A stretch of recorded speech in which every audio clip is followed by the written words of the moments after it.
যে 10টি অঙ্ক বারবার লিখিত এবং এমসিকিউ পরীক্ষায় আসে, সেই 10টি অঙ্ক নিয়ে আজকে আমাদের আয়োজন করা হয়েছে গণিত স্পেশাল ক্লাসটি। সুপ্রিয় বন্ধুরা, আপনি লিখিত পরীক্ষা অথবা এমসিকিউ পরীক্ষা যে ধরনের পরীক্ষায় অংশগ্রহণ করুন না কেন, এই 10 প্রকৃতির যে অঙ্কগুলো বা হুবহু এই 10 অঙ্কটি 80 থেকে 90% পরীক্ষায় আসে। আজকে আমরা দেখব আপনি বিস্তারিত এবং শর্ট টেকনিক ইউজ করে কিভাবে এই অঙ্কগুলো খুব দ্রুত সলভ করবেন। প্রথমেই আমরা এই যে সকল অঙ্ক আছে এগুলো আমরা বিস্তারিত দেখাবো, এরপরে আমরা সুপার শর্ট টেকনিক দেখাবো। প্রথমে যে অঙ্কটি আমাদের রয়েছে, লঞ্চ ও স্রোতের গতিবেগ ঘন্টায় 18 কিলোমিটার এবং 6 কিলোমিটার। নদীপথে 48 কিলোমিটার অতিক্রম করে পুনরায় ফিরে আসতে কত সময় লাগবে? তাহলে এখানে আমাদের যেটি দেখতে হবে, তাহলে এখানে আমরা যখন অঙ্ক বিস্তারিত করতে যাব লিখিত পরীক্ষার মতো, তখন আমাদের যেটি করতে হবে, যখন আমাদের এখানে যখন অনুকূলে যাব, অনুকূলে গেলে আমাদের 18 প্লাস 6 দুটি হবে। সেক্ষেত্রে আমাদের গতিবেগ হয়ে যাবে কত? আমাদের গতিবেগ হয়ে যাবে 18 প্লাস 6, তাহলে তখন কত হবে? 24 কিলোমিটার হবে ঘন্টায়। তাহলে আমরা এভাবে করতে পারি যে 24 কিলোমিটার যেতে সময় লাগে 1 ঘন্টা। এটা লিখিত এবং পুরা এভাবে লিখতে, 24 কিলোমিটার যেতে সময় লাগে 1 ঘন্টা, অতএব 48 কিলোমিটার যেতে সময় লাগবে কত? তাহলে এখানে 24 কিলোমিটার যদি আমাদের 1 ঘন্টার সময় লাগে, তাহলে 48 কিলোমিটার যাইতে কত ঘন্টা লাগবে? 2 ঘন্টা লাগবে। বা আমরা এখানে 48 ভাগ 24 দিতে পারি, তাহলে সেক্ষেত্রে কত হবে? 2 ঘন্টা সময় লাগবে। আচ্ছা, সরি, 2 ঘন্টা সময় লাগবে। আমরা এখানে দুইভাবে করতে পারি, এখানে আপনারা শর্ট টেকনিকও ব্যবহার করতে পারেন। 24 কিলোমিটার 1 ঘন্টা, তাহলে এখানে 48 কিলোমিটার যাইতে সময় লাগে 2 ঘন্টা। ওকে, এবারে যখন বলছে যে নদী পথে যদি পুনরায় ফিরে আসি তাহলে কত সময় লাগবে? তাহলে যখন আমরা পুনরায় ফিরে আসবো তখন কিন্তু আমাদের গতিবেগটা কমে যাবে, অর্থাৎ আমাদের প্রতিকূলে আসতে হবে। তখন আমাদের গতিবেগ হবে 18 বিয়োগ 6, তখন আমাদের এখানে কত হবে? প্রতি ঘন্টায় 12 কিলোমিটার গতিতে আমরা আসতে পারবো। তাহলে এখানে আবারও আমরা লিখব যে 12 কিলোমিটার যেতে সময় লাগে 1 ঘন্টা, তাহলে 48 কিলোমিটার যেতে সময় লাগবে কত? তাহলে এখানে 48 ভাগ 12 করলেই আমরা পাবো। তাহলে এখানে 48 ভাগ 12 করলে কত হবে? আমাদের 3 ঘন্টা লাগবে। তাহলে আমাদের মোট যাতায়াতের কত সময় লাগবে? এখানে 2 ঘন্টা লেগেছে এবং ফিরে আসার সময় লেগেছে 3 ঘন্টা, অতএব আমাদের মোট সময় লাগবে, এখানে আমরা লিখব মোট সময়, তাহলে এখানে 3 প্লাস 2 সমান 5 ঘন্টা। আশা করছি বিষয়টি বুঝতে পেরেছেন। তাহলে এখানে টোটাল আমাদের এখানে সময় লাগবে 5 ঘন্টা এবং 5 ঘন্টাটাই আমাদের সঠিক উত্তর হবে। আশা করছি বিষয়টি বুঝতে পেরেছেন। এখন যখন আমরা এমসিকিউ পদ্ধতিতে যখন এই একই অঙ্ক সমাধান করব, তখন তো আমরা এতক্ষণ ধরে অঙ্ক করতে পারবো না, রাইট? তখন আমাদের যে সুপার টেকনিক রয়েছে সেটি আপনারা এইভাবে করবেন যে এক্স প্লাস ওয়াই ইকুয়াল এবং এক্স মাইনাস ওয়াই ইকুয়াল। কিভাবে? যখন আমরা অনুকূলে যাব তখন এক্স প্লাস ওয়াই অর্থাৎ 18 এবং 6 যোগ করতে হবে, অর্থাৎ 24। তাহলে এখানে 48 কিলোমিটার যেতে হবে, তাহলে 48 ভাগ 24, তখন আমাদের যেতে সময় লাগবে 2 ঘন্টা। এখানে হবে এক্স মাইনাস ওয়াই অর্থাৎ 18 বিয়োগ 6, তখন হবে কত? 12 ঘন্টা। তাহলে 48 কিলোমিটার যেতে সময় লাগবে কত ঘন্টা? 3 ঘন্টা, মোট হলো 5 ঘন্টা। তাহলে আমরা কিন্তু টেকনিকের মাধ্যমে খুব দ্রুত অঙ্কটি সমাধান করতে পারলাম। আশা করছি বিষয়টি বুঝতে পেরেছেন। আমাদের দ্বিতীয় অঙ্ক রয়েছে, একজন দোকানদার 8% লাভে একটি জিনিস 54 টাকায় বিক্রি করেন, জিনিসটির ক্রয় মূল্য কত? এখানে আমরা যদি লিখিত পরীক্ষার জন্য বিস্তারিত করতে চাই, তাহলে যেহেতু 8% লাভ বলা আছে, তাহলে 8% লাভে বিক্রয় মূল্যটা আমাদের লিখতে হবে। তাহলে এখানে আমরা কিভাবে লিখব? 8% লাভে বিক্রয় মূল্য, তাহলে এখানে কত হবে? 108 টাকা, রাইট? তাহলে 108 টাকা যদি আমাদের হয়, তাহলে ক্রয় মূল্য কত হবে? 100 টাকা হবে। আমাদের এই বিষয়টাই লিখতে হবে এখন। তাহলে এখানে আমরা যদি বলি যে বিক্রয় মূল্য 108 টাকা হলে, আপনারা বিষয়টা বুঝে নেবেন, আমি বিস্তারিত লিখছি না। বিক্রয় মূল্য 108 টাকা হলে ক্রয় মূল্য হবে কত? 100 টাকা। তাহলে বিক্রয় মূল্য যদি 1 টাকা হয়, তাহলে ক্রয় মূল্য কমে যাবে, 100-র নিচে 108 টাকা। এখানে আমাদের বলা ছিল কত, 54 টাকা বলা ছিল। তাহলে 54 টাকা যদি হয় তাহলে 100 গুণিতক 54 নিচে 108। তাহলে 54 দিয়ে আমরা 108কে কাটলে হবে 2, 2 দিয়ে যদি আমরা 100কে কাটি তাহলে হবে কত, 50 টাকা। তার মানে আমাদের ক্রয় মূল্য হলো 50 টাকা। তার মানে অতএব আমরা ক্রয় মূল্য লিখতে পারবো 50 টাকা। এটা হচ্ছে লিখিত, এটা হলো 50 টাকা। এখন আপনারা সুপার টেকনিক এমসিকিউ এর ক্ষেত্রে কিভাবে ব্যবহার করবেন। এমসিকিউ এর ক্ষেত্রে আমরা অপশন ধরে আমরা অ্যান্সারটা বের করব। এখানে কথা হচ্ছে 8% লাভে 54 টাকা। তার মানে এই যে প্রদত্ত 4টি অপশন রয়েছে, এই 4টি অপশনের মধ্যে নিশ্চয়ই ক্রয় মূল্য আছে। এখন যার 8% বের করে তার সাথে যোগ করে 54 টাকা হয়, সেটি হবে আমাদের রাইট অ্যান্সার। তাহলে যদি এখানে আমাদের 50-এর 8% বের করি, 50-টে 40, একটা শূন্য বাদ 4 টাকা হয়, তাহলে 50 আর কত হচ্ছে, আমরা এভাবে বের করব 50 যোগ 50-এর 8% সমান কত হবে, 50 যোগ 4 টাকা হবে। তাহলে এখানে হবে 54 টাকা। যদি আমাদের এখানে আমরা যদি বিস্তারিত আগে না করতাম তাহলে কিন্তু আমাদের রাউন্ড ফিগার যেগুলো থাকতো সেগুলো আগে ধরে অঙ্কটা করতে পারতাম। আশা করছি বিষয়টি বুঝতে পেরেছেন। এর পরবর্তীতে যেটি আমাদের রয়েছে, কোনো বই 40 টাকায় বিক্রয় করলে 20% ক্ষতি হয়, তাহলে কত টাকায় বিক্রয় করলে 40% লাভ হবে। তাহলে এখানে আমাদের আগে ক্রয় মূল্যটা বের করে নিতে হবে। তাহলে বিস্তারিত করতে গেলে প্রথমে আমাদেরকে 20% ক্ষতিতে বিক্রয় মূল্য, তাহলে 20% ক্ষতিতে বিক্রয় মূল্য আমাদের কত হবে, তাহলে 100 বিয়োগ 20, তাহলে এখানে কত হবে, 80 টাকা হবে। ওকে, তাহলে এখন আমরা যেটি লিখব, আমাদের কি চেয়েছে, আমাদের অবশ্যই ক্রয় মূল্য আগে বের করে নিতে হবে। তাহলে বিক্রয় মূল্য 80 টাকা হলে ক্রয় মূল্য কত হবে, 100 টাকা হবে। তাহলে 1 টাকায় কত হবে, 100-এর নিচে 80। বাট এখানে আমাদের কত ছিল, 40 টাকায় বিক্রয় করেছে, তাহলে বিক্রয় মূল্য কত এখানে, 40 টাকা। তাহলে এখানে 100 গুণিতক 40 নিচে 80, তাহলে 2টা কাটলে হবে 2, 2 দিয়ে কাটলে 50 টাকা। তাহলে আমরা 50 টাকা ক্রয় মূল্য পেয়েছি। এবারে দ্বিতীয় প্রশ্নে আমাদের যেটি চেয়েছে যে কত টাকায় বিক্রয় করলে 40% লাভ হবে। তাহলে আবার একই কথা, যে 40% লাভে বিক্রয় মূল্য এভাবে লিখবো, তাহলে 140 টাকা। ওকে, তাহলে এখানে ক্রয় মূল্য যদি 100 টাকা, এখানে লিখতে হবে ক্রয় মূল্য 100 হলে বিক্রয় মূল্য 140, একে হবে 140-এর নিচে 100, আর কিছুক্ষণ আগে যে 50 টাকা আমরা বের করেছি সেই 50 টাকায় কত টাকা হবে। তাহলে এখানে 140 গুণিতক 50 নিচে 100, 50 দিয়ে 100কে কাটলে হবে 2, 2 দিয়ে 140কে কাটলে হবে 70। তার মানে আমাদের প্রদত্ত অ্যান্সার হবে 70 টাকা। অর্থাৎ আমরা যদি এখানে 40% লাভে বিক্রয় করতে যাই তাহলে আমাদের অ্যান্সার হবে 70 টাকা। এখন আমাদের এখানে সুপার টেকনিকটা কিভাবে বের করব। তাহলে এখানে আমরা টেকনিকটা এইভাবে ব্যবহার করব যে এমন কোন সংখ্যা রয়েছে যার 20% বাদ দিলে 40 হয়, তার মানে 40-এর চেয়ে কিছু বড় হবে।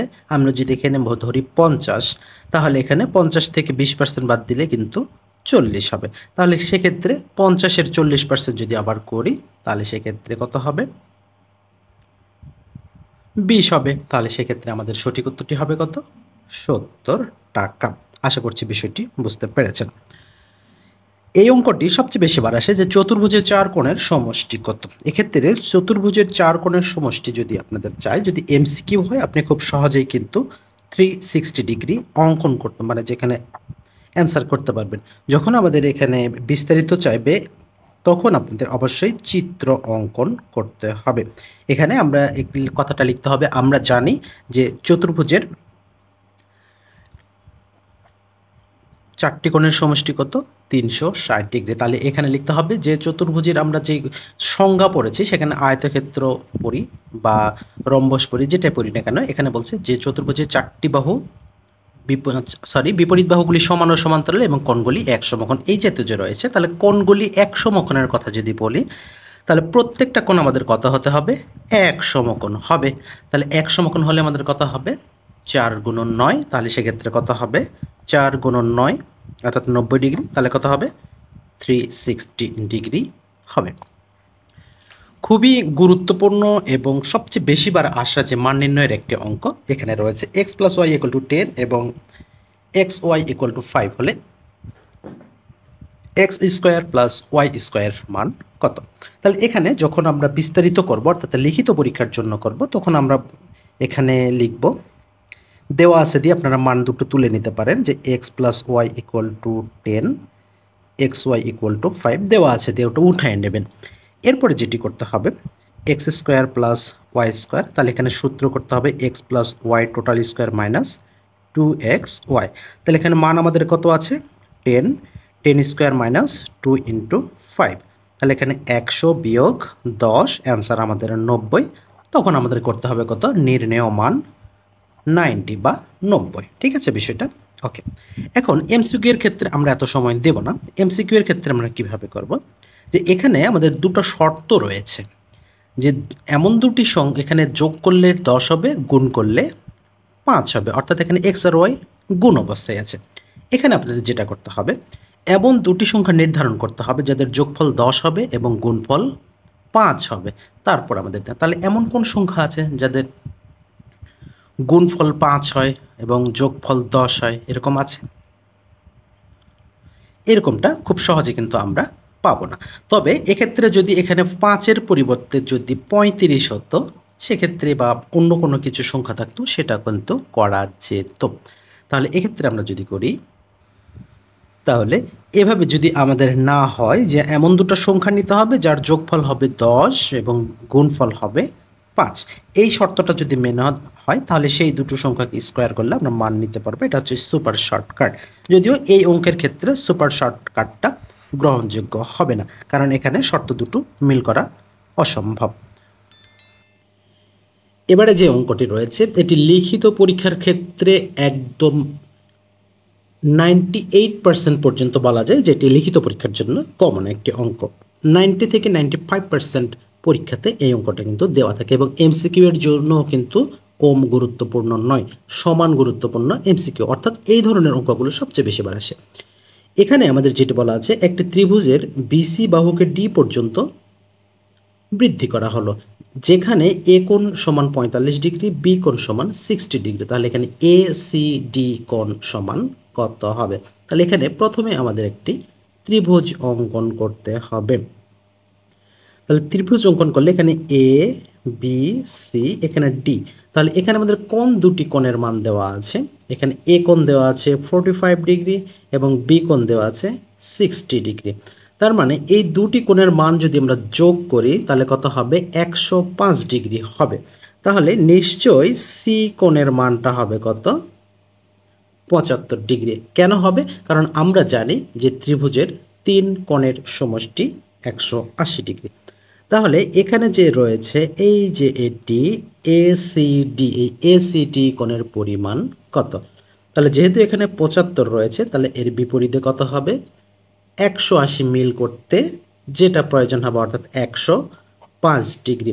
কেন 105 ডিগ্রি হবে? কারণ এখানে বি থেকে ডি পর্যন্ত একটি সরল রেখা অঙ্কন হয়েছে এবং সি বিন্দুতে আমরা যদি টোটাল ওভারঅল বলি তাহলে এখানে একটা সরল কোণ উৎপন্ন হয়েছে। তাহলে সরল কোণ সমান কত 2 সমকোণ বা 180 ডিগ্রি, যার মধ্যে সি কোণের ভাগে রয়েছে 75 ডিগ্রি, তাহলে বাকি এসিডি কোণ হবে 105 ডিগ্রি। এখানে যদি আমরা লিখিতভাবে করতে যাই তাহলে ঠিক সেম এভাবে আমাদের একটা চিত্র অঙ্কন করতে হবে এবং এখানে দেখাতে হবে যে আমরা জানি ত্রিভুজের 3 কোণের সমষ্টি 180 ডিগ্রি, এখানে আমাদের এ কোণ এবং বি কোণ সমান 60 এবং 45 ডিগ্রি এভাবে বের করতে হবে। তারপর এখানে আমাদের দুটো 180 থেকে দুটো বাদ দিয়ে সি কোণের মানটা বের করে নিতে হবে। এরপরে আমাদের লিখতে হবে যে যেহেতু বি এবং ডি একটি সরল কোণ, আমরা জানি সরল কোণ সমান 2 সমকোণ বা 180 ডিগ্রি। সেখানে এখানে আমার কিন্তু দুটি সন্নিহিত কোণ রয়েছে, একটা বিসিডি রয়েছে, একটা এসিডি রয়েছে। তাহলে বিসিডি কোণের মান অর্থাৎ সি কোণের মান 75 ডিগ্রি, সেখানে 180 থেকে যদি আমরা 75 বাদ দেই তাহলে এসিডি কোণ অর্থাৎ 105 ডিগ্রিটা কিন্তু বের হয়ে যাবে। এভাবে আমরা কিন্তু লিখিত পরীক্ষার জন্য করতে পারবেন। মান নির্ণয় থেকে সবচেয়ে বেশি যে অঙ্কটা এই অঙ্কটা আসে, এখানে মান কখনো কম কখনো বেশি হয়ে যেতে পারে। তাহলে এখানে আমরা যেভাবে করতে পারি যে যেহেতু আমাদের এখানে প্লাসের মান দেওয়া আছে, প্লাসের সূত্র অর্থাৎ এ স্কোয়ার প্লাস বি স্কোয়ারের সূত্র দেওয়া আছে। তাহলে সরাসরি আমরা লিখতে পারি যে দেওয়া আছে x plus one divided x equal to 5, তারপরে আমরা x square plus one divided x square, এখানে x plus one divided x total square minus 2 into x one divided x. এরপরে আমরা এখানে মান বসাবো 5 স্কোয়ার মাইনাস 2, 25 মাইনাস 2, তাহলে এখানে 23 হবে আমাদের সঠিক উত্তর। এটা হচ্ছে আমাদের বিস্তারিত অঙ্ক করার ক্ষেত্রে। যখন আমরা সুপার টেকনিকে অর্থাৎ এমসিকিউ পদ্ধতির জন্য আমরা লিখব, তখন আমরা কি করব, এখানে আপনারা নোট করে নেবেন যে মান স্কোয়ার মাইনাস 2, মান কত 5, তাহলে 5 স্কোয়ার মাইনাস 5 স্কোয়ার করলে কত হবে 25 হবে, মাইনাস 2, অ্যান্সার 23। এভাবে কিন্তু আপনারা 3 সেকেন্ডে কিন্তু করতে পারবেন। আর যদি আপনি বেশি এক্সপার্ট হন আপনার 1 সেকেন্ডে হয়ে যাবে। আপনারা এইভাবে করতে পারেন, 5 5 25 স্কোয়ার মাইনাস 2, 23, অ্যান্সার 2 সেকেন্ডে হয়ে যাবে। আপনারা এটা নোট করবেন, কারণ এই অঙ্কটা এখানে যদি এখানে একটা কথা যে এখানে যদি মাইনাসের মান থাকে সেক্ষেত্রে কী করবেন, সেক্ষেত্রে একই নিয়ম, শুধু এখানে মাইনাসের পরিবর্তে তখন প্লাস হয়ে যাবে। অর্থাৎ প্লাসের মান থাকলে মান স্কোয়ার মাইনাস 2, মাইনাসের মান থাকলে মান স্কোয়ার প্লাস 2। আশা করছি বিষয়টি বুঝতে পেরেছেন। এবারে আমাদের যেটি রয়েছে x minus one divided x total square equal 3 হলে x cube minus one divided x cube এর মান কত। এই অঙ্কটা আমরা যখন বিস্তারিত করতে যাব, বিস্তারিত করতে গেলে আমরা দুইভাবে করতে পারি। দুইভাবে করা বলতে এখানে যেহেতু একটা মান দেওয়া আছে সরাসরি এই মান ধরেও করতে পারি, আবার মানটাকে আমরা কিছুটা মডিফাই করে নিয়েও করতে পারি। যেহেতু আমরা মডিফাই করে নিলে আমাদের সুবিধা হবে, সেক্ষেত্রে আমরা মডিফাই করে নেব। যেমন এখানে x minus one divided x, এখানে টোটাল স্কোয়ার ছিল যেহেতু সেটাকে আমরা এই পাশে পার করে রুট করে দিলাম, রাইট। এটাই হচ্ছে প্রকৃত মান, যেটাকে শিক্ষার্থী বা পরীক্ষার্থীদের একটুখানি বিভ্রান্ত করার জন্য এই পাশে দেওয়া হয়। তাহলে আমরা মান পেয়ে গেছি। এখন আমাদের সরাসরি এভাবে করবো, x cube minus one divided x cube equal x minus one divided x total cube plus 3 into x one divided x into x minus one divided x. এবারে আমরা এখানে রুট 3 মান বসাবো, প্লাস 3 এক্স এক্স কেটে যাবে 3 root 3।